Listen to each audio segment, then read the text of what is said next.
Բարև ձեզ, ես Տիգրան եմ։ Նախորդ հոլովակում մենք խոսում ենք ազգային նպատակի մասին։ Նրա մասին, որ յուրաքանչյուր ազգ, եթե ցանկանում է ապրել ու արարել ներկայիս աշխարհում, պետք է ունենա ազգային երկարաժամկետ նպատակ։ Նպատակ, որը ոչ ֆորմալ է, ուղղակի թղթի վրա գրված չէ, այլ նպատակ, որի արդյունքում եւ որի համար յուրաքանչյուր ազգից կվերցնի իր վրա պատասխանատվություն աշխատելու ու արարելու, որպեսզի այդ նպատակը իրականություն դառնա։ Սակայն կա մի կարևոր կետ, որ չի կարող լինել ազգային նպատակ, եթե ազգը չգիտի, թե նա ով է եւ ինչ է ուզում։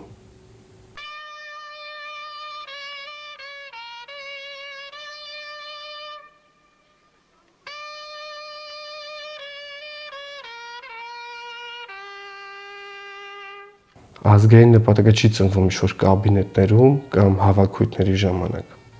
Ազգային նպատակը ստեղծվում է գաղափարներից եւ արժեքներից, որի իր մեջ կրում է տվյալ ազգը, որի համար պատրաստ է կանգնել մինչեւ վերջ։ Եկեք խոսենք ազգային արժեքներից։ Այն բոլոր արժեքներից, որոնք հանդիսանում մեր ազգային ինքնության հիմնասյուները։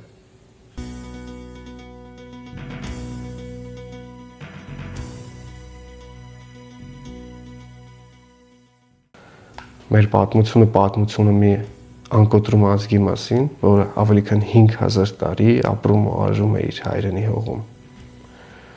Ում բազմաթիվ անգամներ ցանկացել են ոչնչացնել, բայց չի հաջողվել։ Մեր պատմությունը հերոսների, հաղթանակների, երբեմն նաև պարտությունների, բայց լեգենդների ու գաղափարների, որոնց շնորհիվ մենք շարունակում ենք մեր ճանապարհը այս աշխարհում։ Եվ պատմությունը դա արժեք է այնքանով, որ պատմությունից դասեր քաղել է եւ իմանալը, թե ով ես դու, ինչ ես արել այս աշխարհի համար, միշտ ուժ է տալիս։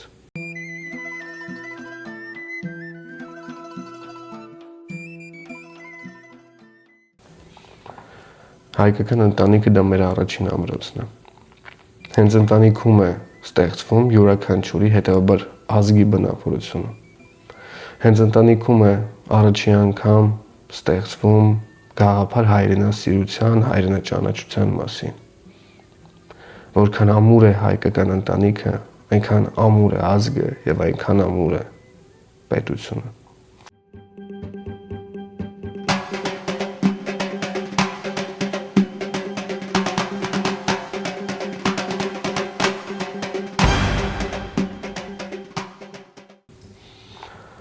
Հայոց բանակը դա չոր համազգեստի կամ ուսադիրների մասին չէ։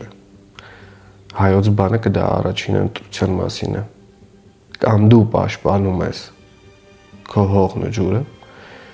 կամ որոշակի ժամանակ անց կսկսես ապրել ուրիշի երկրում։ Ազատությունն ու անկախությունը երբևիցե նվեր չեն եղել մեր ազգի համար։ Եվ դրանց համար առաջինը վճարողը դա եղել է մեր հայոց բանակը։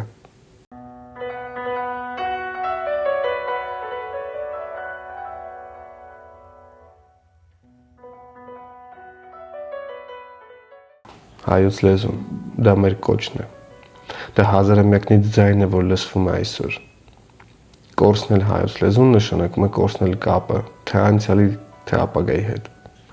Այսինքն գոյություն չունենալ։ Պահպանելով լեզուն,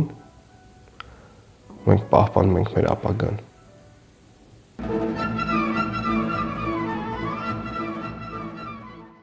Հայկական մշակույթն ու ավանդույթները։ Հենց դրանք են եղել առաջնային գործոնը, որոնք չեն թողել մեզ ձուլվել տարբեր ազգերի հետ ժամանակի ընթացքում։ Հենց հայկական մշակույթի ու ավանդույթների շնորհիվ են ձևավորվել ընտանիքներ, գաղափարներ, հայրենաճանաչություն։ Հենց ավանդույթներն ու մշակույթն են պահպանում ազգի հիմնական հիշողությունն ու կապը անցյալի ու ապագայի միջև։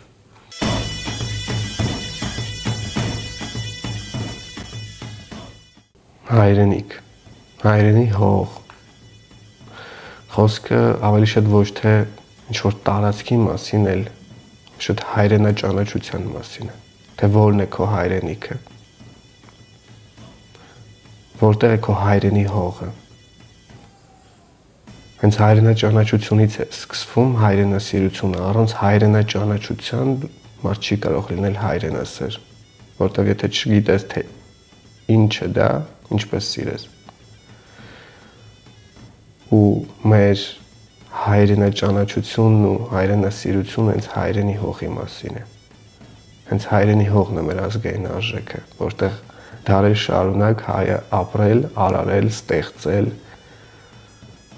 ուրախացել, տխրել հենց հայրենի հողի համար ու հայրենի հողում։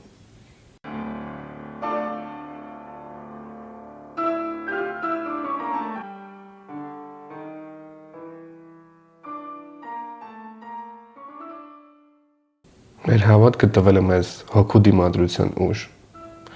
Երբ չկար պետություն, չկար միասնական երկիր, հենց հավատքն ու եկեղեցին է ստանձնել դերը կրթելու, պահպանելու ազգայինը ու ազգային արժեքները։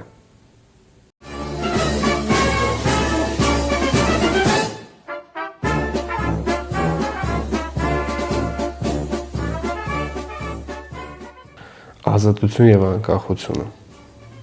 Դրանք ուղղակի լոզունգներ չեն։ Ազատություն ու անկախության համար պետք է դիսցիպլինա։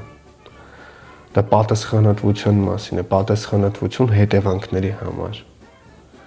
Պատասխանատվություն դա ստանալուց հետո պահպանելու համար։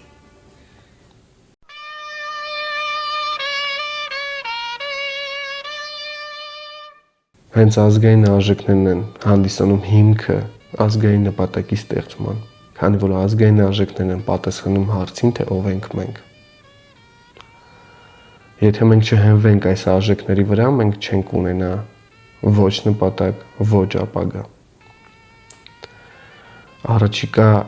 հոլովակների ժամանակ մենք խոսենք յուրաքանչյուր արժեքի մասին առանձին, որպեսզի ավելի լավ ընկալենք ու ընդունենք բոլոր ազգային արժեքները,